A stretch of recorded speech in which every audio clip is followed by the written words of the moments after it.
What's up, legends? Welcome back to my Unmatched Strategy Guide series. Today is a very special episode, and I'm really excited for you to join me. Now, besides being in my top 3 favorite heroes, the Raptors are also the reason I got into Unmatched in the first place. Quick story time. What feels like 10 years ago, in March of 2020, I was watching the Shut Up and Sit Down review of Unmatched. I thought, hey, this game looks pretty cool. Maybe I'll give it a try. Then Quinn's mentioned that you could play as the Raptors from Jurassic Park, and Battle of Legends Volume 1 was in my Amazon cart before he finished that sentence. With that being said, I have a few announcements before we get started. First, Battle of Legends Volume 2 is now available to order from the Restoration Games website. The first real set, sorry Deadpool, since Little Red vs. Beowulf released literally a year ago. And secondly, and conveniently, the next official tournament, Battle of Legends Volume 2 Release Rumble, starts this weekend. I will be participating and hopefully recording my games to post here, so stay tuned for some high-level tournament gameplay with the new fighters. Anyways, let's get back to the lovely ladies from Jurassic Park, and we'll start off with the stats. The Raptors are melee fighters with 7 health each and a move value of 3. They have no sidekicks. So the first interesting thing to note here is that the Raptors are plural. They have multiple heroes. This is something that requires its own mini rules explanation, so let's briefly skim the rulebook for the details. Basically, all 3 of these fighters are heroes. You only lose if they are all defeated, and anything that affects a player's hero, like Sherlock's Confirmed Suspicion, affects all 3 Raptors. And yes, before you ask, I do have a Raptor tier list. Kangaroo Kendra is top tier with that excellent display of dominance and tail balancing skills, followed by Betty White, aka the Bug Hunter, with some fabulous lunging form. And lastly, in the right-facing sister tier, we have Curious Georgia. Curiosity killed the cat, and it'll kill Georgia too. The Raptors being move 3 is absolutely crucial, because their aggression would be greatly hampered if they were only move 2. Of all the move 3 fighters, I think the Raptors deserve it the most. Only having 7 health each is bad. Obviously, 7 health is not a lot. It's like half of the average hero health total, but remember that all 3 Raptors need to be defeated for you to lose, so in a way you have 21 hero HP, which is phenomenal.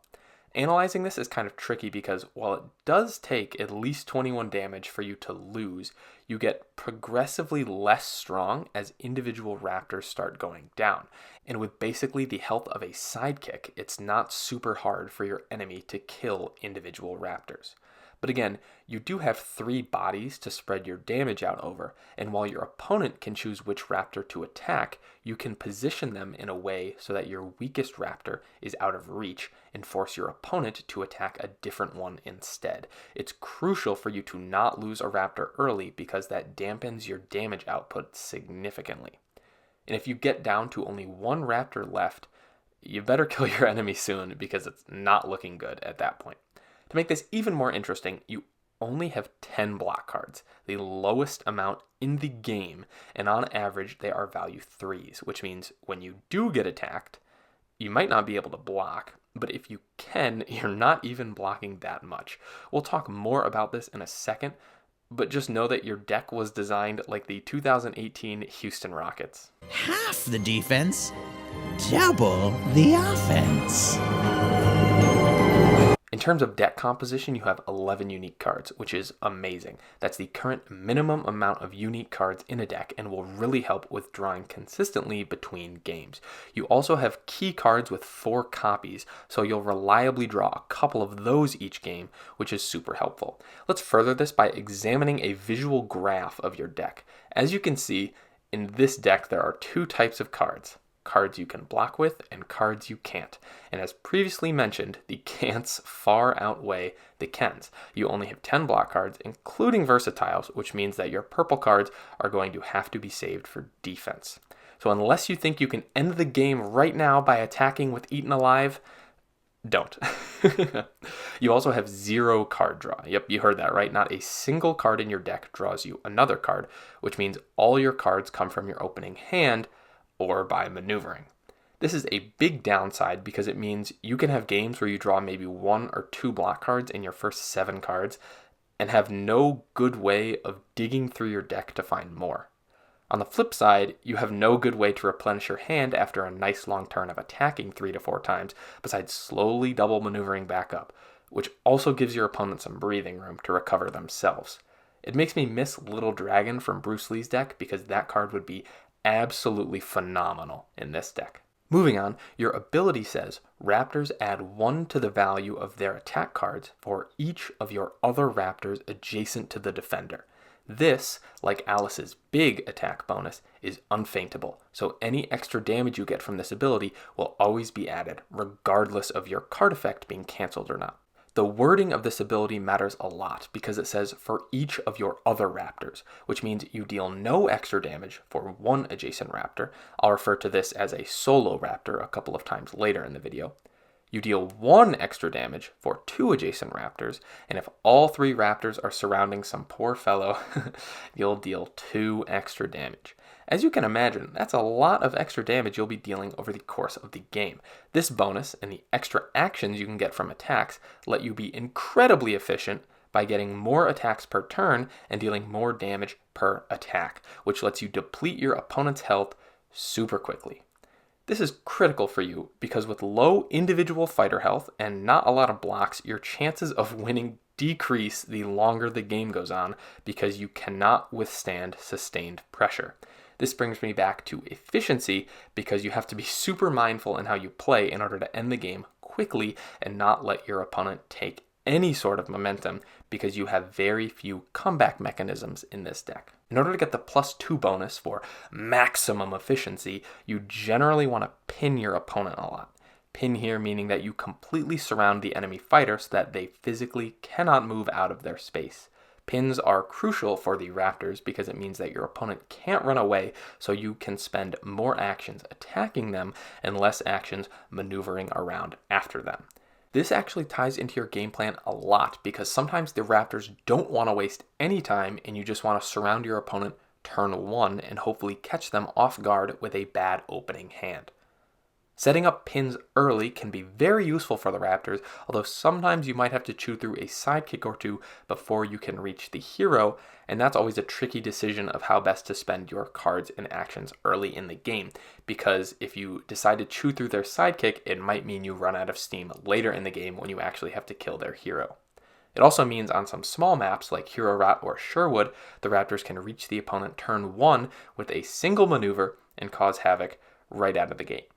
In that sense, the Raptors really want to go first so that they can either attack right away or hold off slightly and have card advantage briefly at the start of the game. So now that I've given you a good sense of the Raptors' fairly unique but straightforward game plan, let's look at some cards. The first card is Eviscerate, a 5-value attack with a boost value of 3 and 2 copies. This is a 5-value attack with no text, which means I can dust off the good old handshake meme. This one's for you, Mike. 5-value attacks are great. You're generally going to deal some damage, and you'll win combat versus block cards like Skirmish or Leap Away, and denying your opponent of those pesky movement effects is crucial for maintaining pins and keeping ability triggering positioning. Speaking of which, this can become a 6 or 7 value attack in conjunction with 2 or 3 adjacent Raptors respectively, which is a great way to smack the absolute jelly out of your opponent. However, I will mention it might be prudent to hang on to this attack for when you'll be attacking with a solo Raptor instead of just dogpiling on your opponent for massive raw damage. Lots of other attacks that you have are very easily countered by a feint. If you are getting the full +2 attack bonus from your ability, your opponent really doesn't want to play feints much on defense because they'll be taking a lot of damage over the relatively low block value that feint has. Therefore, the best moment for them to play a feint is when you are attacking with only 1 adjacent Raptor and not getting any extra damage from your ability. In terms of the cards that you have, Ambush and They Remember get shut down hard when feinted in this sense. Clever Girl will only deal 1 damage, and you don't want to use pack hunters with just one raptor. So Eviscerate along with Disengage are the best solo raptor attacks in order to punish what your enemy thinks is an opportune moment to play a feint. Of course, you may just want to try action chaining your opponent out of blocks and smacking them for 7 damage, so you really have to test them early on and figure out how they like to play their block cards before you decide how to use the biggest value attack in your deck. The next card is They Remember. They remember. A 2 value attack with a boost value of 2 and 4 copies. It says after combat, gain 1 action. So right away, the value part of this card is underwhelming to say the least. 2 or 3 value attacks aren't very good, and while 4 is what I would consider the baseline for good attacks, that's still not very good for a deck that wants to kill as fast as possible. You're just normally not going to deal damage with this card. However, the strength of this attack comes from the guaranteed action you get after combat. In an ideal world, your opponent just wasted a decent block card on your lowest value attack, and you can now use the gained action to attack again, but harder. The Raptors can channel their inner Bruce Lee and utilize They Remember to attack multiple times per turn, which is excellent for a team whose offensive efficiency is often stifled by having to waste an action maneuvering first. This card is not good against cancels because without the effect, you basically just wasted an action to deal 1 or 2 damage. It also doesn't beat Skirmish or Leap Away, although your opponent moving when they aren't completely surrounded isn't the end of the world because you can spend the gained action as a free maneuver and get a chance to draw a block card. And your opponent moving a raptor to break a pin means you can still attack them with an unmoved raptor, just with 1 less bonus ability damage.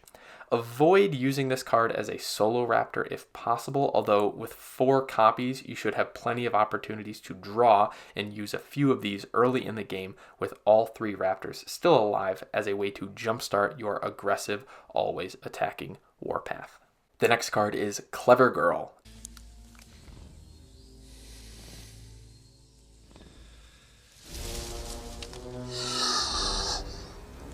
Girl. A 3 value attack with a boost value of 3 and 3 copies. It says, after combat, if 1 or more of your raptors is adjacent to the opposing fighter, gain 1 action.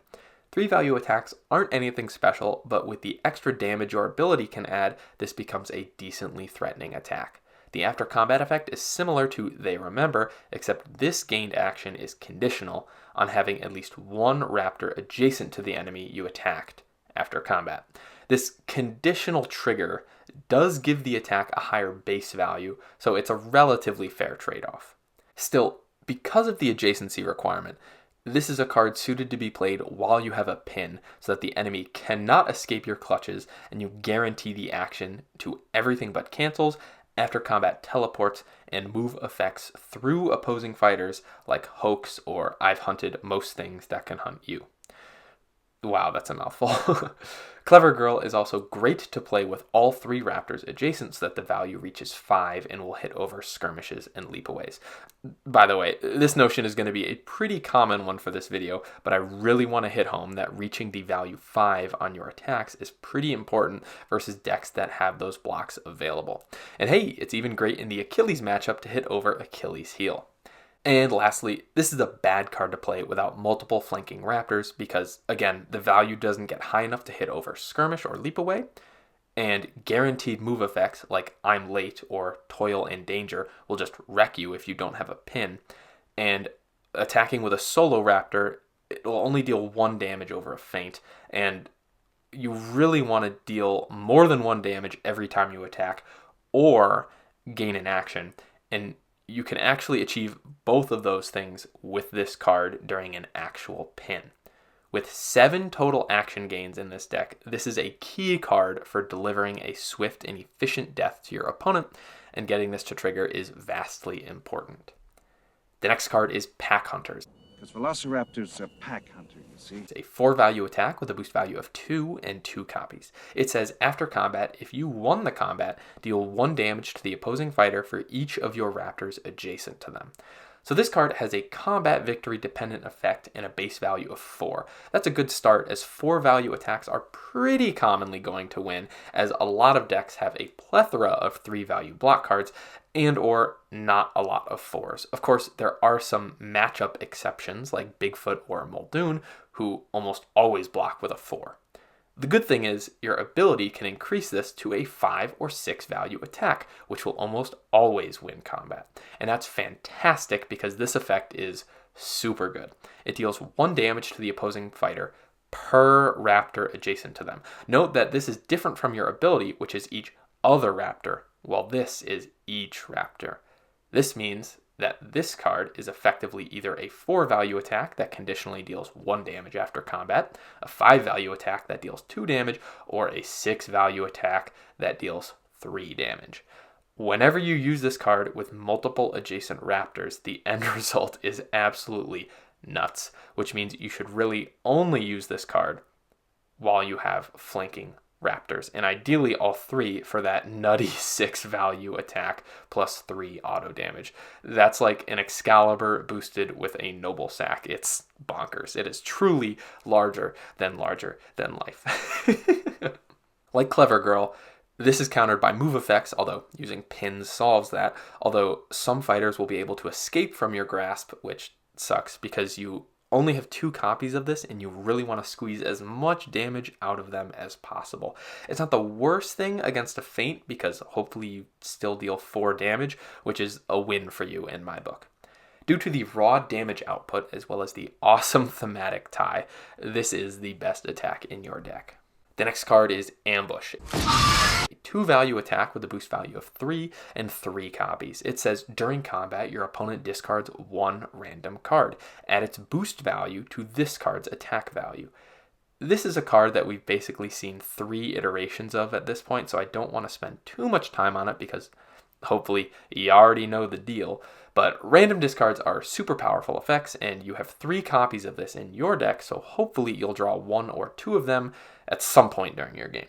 The best case scenario for this card is to knock out a block card from your opponent, so that somewhere down the line this turn, or maybe even next turn, you can land a big undefended attack. So this is a really punishing card to play if your opponent is low on cards in hand.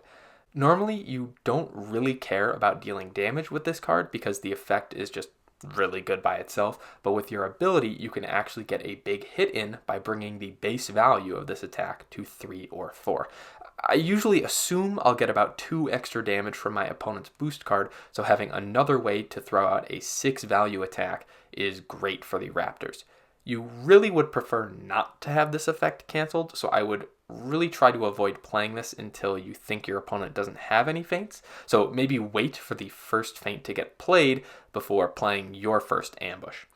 Of course, you can always just go for it with a +2 combat bonus, and you're generally happy dealing 2 damage over a feint if it means you can still land a Pack Hunters or Clever Girl uncancelled later on. A very threatening card to have in your arsenal, Ambush fits perfectly in this deck and is very useful for evening up the card advantage battle that you will normally be losing. The next card is Disengage, a 4 value attack with a boost value of 2 and 2 copies. It says, after combat, choose an empty space in this fighter's zone. Place this fighter in that space. Another card we've seen in other decks, Disengage functions as a great way to kite with advantage. Except the Raptors don't really want to kite. They just want to surround you and quickly kill you. This card works against your game plan in a sense, because by retreating a Raptor away from your opponent, you're essentially doing their job for them. They want to avoid you. Your opponent would love for you to run away because it gives them more time to draw blocks, big attacks, or just draw more cards than you can, an advantage that, if properly leveraged, can be your doom. So I would really only use this card in 2 situations. 1, I'm attacking with a solo Raptor, in which case kiting is actually pretty useful. Or 2, I'm attacking with an injured Raptor I want to move away from my opponent.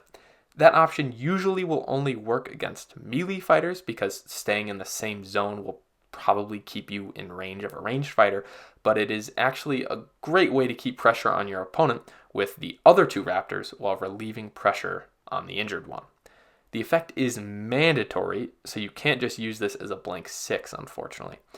Thank goodness you only have 2 copies of this, so your deck isn't clogged by a normally decent but currently subpar attack. We're switching it up, folks, and doing the schemes before the blocks. It kind of made sense to me at the time of planning this video, so hopefully it actually does in practice. The next card is Working Things Out. When she looks at you, you can see she's working things out. A scheme with a boost value of 2 and 2 copies. It says, move each of your Raptors up to 3 spaces. You may move them through spaces containing opposing fighters. Gain 1 action. The biggest problem you'll experience playing the Raptors is that without a true pin, your opponent will often move away from you so that you have to waste your first action maneuvering. And then you can only get 1 attack in, or you can attack with an action gaining attack that is usually a little bit weaker, and if that's fainted, that kind of sucks. And if all you're doing on your turn is throwing out 1 weak attack, you're not doing very well. Working Things Out is a great way to not waste your first action maneuvering, because this scheme essentially gives you a free maneuver, except of course you spend this card instead of drawing one. Moving through opposing fighters usually won't matter a ton, but it can help versus multi-sidekick heroes and even set up surprise pins by moving a Raptor through your target and surrounding them from all sides.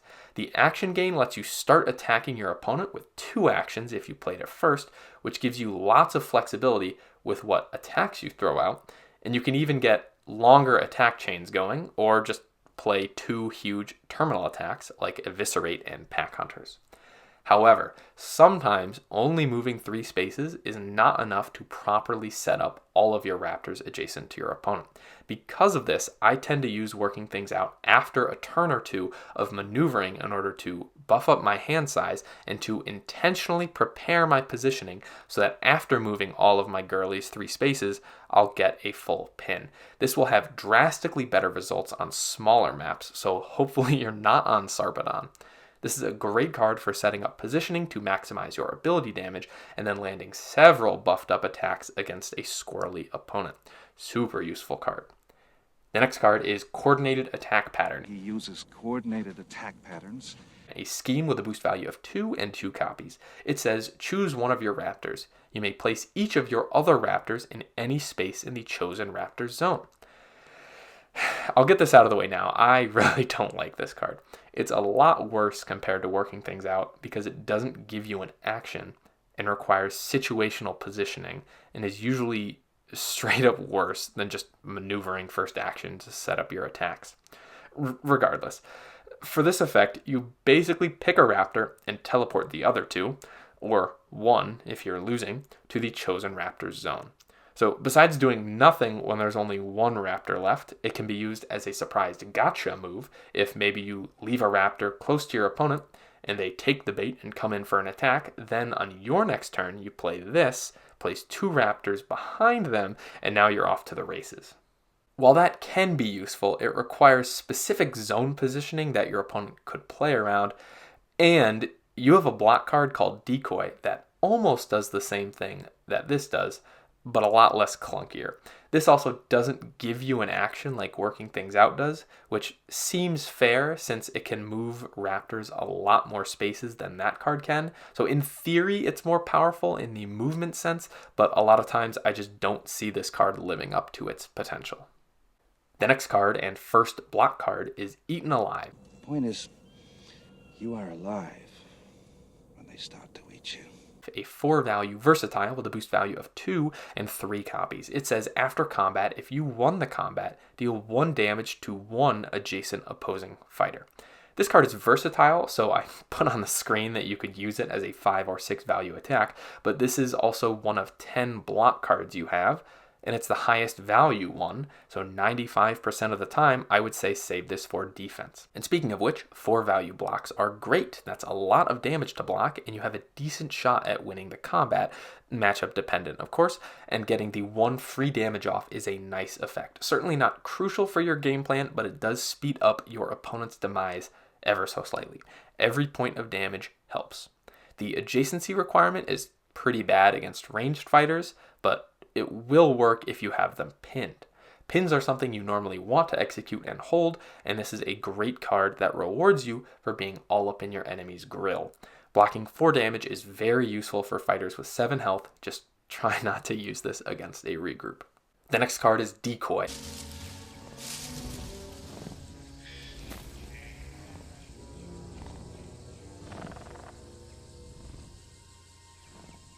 A 3 value block with a boost value of 1 and 4 copies. It says, immediately.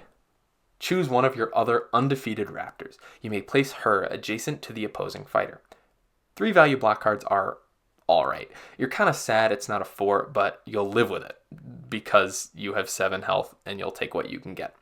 Decoy has a defensive immediately effect, which will always be the first thing to trigger in combat and therefore cannot be cancelled. It lets you plop a raptor down right next to your opponent out of thin air. This is a really strong effect against melee fighters, as normally this means you will start your turn with at least 2 raptors adjacent to your opponent and can then easily move the third in for the pin or just get 2 actions to attack with only a +1 bonus.